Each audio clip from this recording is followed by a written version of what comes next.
In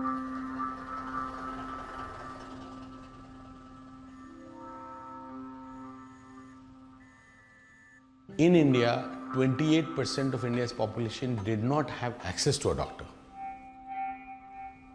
On the poor side, in the rural areas, in the underserved areas, in the remote areas, clearly there is a challenge that healthcare doctors are not available, facilities may not be available, and people may have less money. So doctors migrate and go and start working and practicing in larger and larger hospitals in bigger cities. So that was the reason that we said, let's try and see that we can create a better model than between the private and the public, something which can meet the clinical outcomes as well as being affordable for people.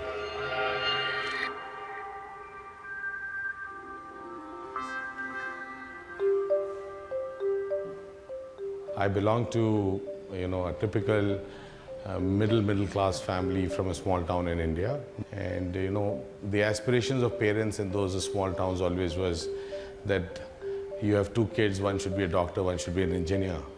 There was an expectation that I become a doctor, so I became a doctor. My heart is in the villages, the small town places where I come from, and how we can transform those. And by 2006, I decided to become an entrepreneur.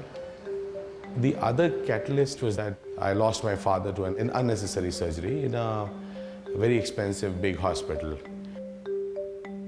And then you realize that the problem is not just for the poor and the underserved.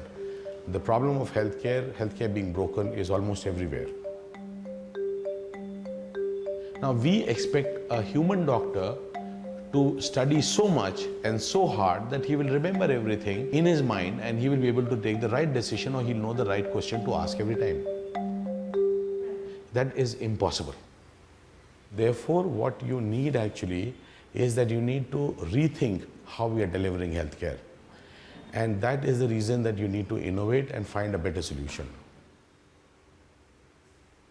Dr. Azim founded Global Healthcare in 2010 after realizing there was a rural healthcare gap that needed to be filled. But in order to be sustainable from a business perspective, it needed to have a low overhead and be incredibly efficient. His answer? Technology. So how do you ensure that everybody gets healthcare across the world? So here comes in telemedicine. So today's technology allows you to do rich video between a doctor and a patient and connect them like an Uber across where patients might be and doctors might be. That's step one. Step two is medical data is huge. It is vast. So we built a clinical decision support system that basically ensures that doctors are able to do better diagnosis, that drug interactions, dosages, contraindications, drug interactions, everything is actually sorted out and doctors can focus on the patient rather than trying to think through the data. The third is, now I need to be able to examine the patient. And I may be sitting far away, I may be sitting in New York for that matter, or Bangalore for that matter, and a patient may be in Orissa. So Internet of Things today allows you to get data and transmit it across. There's a digital stethoscope, there is a digital ECG, otoscope, rhinoscope, laryngoscope, dermoscope, fetal Doppler. Finally, the pharmacy. The pharmacy is inbuilt in technology, automated so that it delivers. There's no physical doctor present there. It's only a nurse which is present there who runs you through the whole system. You are able to do your consultation, investigation, examination, medication, not just checkup. You're doing the entire primary healthcare in one go in less than 30 minutes.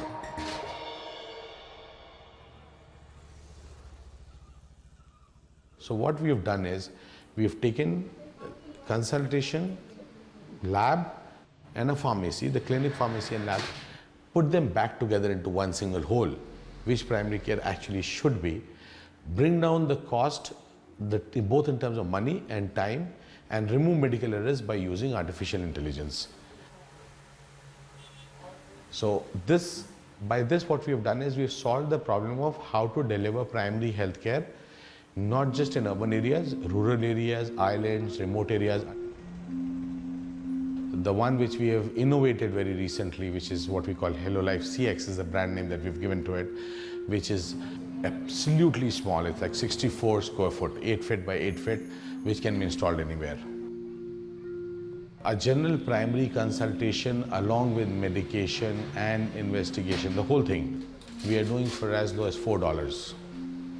For $4 you get a doctor, tests and your medicines, which is less than 300 rupees in India. Is the cheapest, the most affordable primary healthcare system that we are aware of. The mini clinics like the one here called Hello Life CX cost around $25,000 to build and can be set up in under a day. Glocal has 240 of them around India, as well as 11 larger hospitals with emergency services in rural areas. Including the app, the company is one of the largest telemedicine operators in the world. The biggest problems of the poor, of the marginalized, of remote areas will not be solved by poor technology. But to be able to deliver healthcare in $3 or $5, your technology has to be absolutely phenomenal that can squeeze out the maximum amount of data, the decision making, the ability to deliver everything has to be so productive and so efficient that you are able to create a sustainable margin within that $5. So to solve the problem of the poor, it's a bad thing to do when you think of putting in a cheap thing.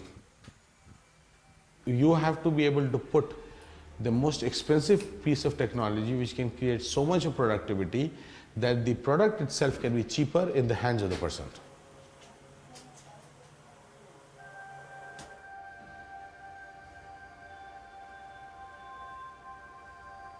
There are 7.8 billion people on this planet.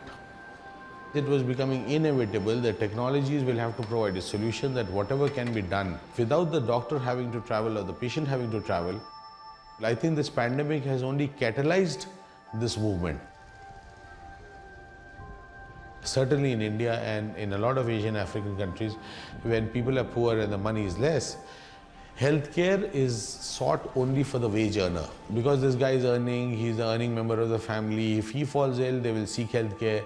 But for the old, for the women and the children, they would be neglected.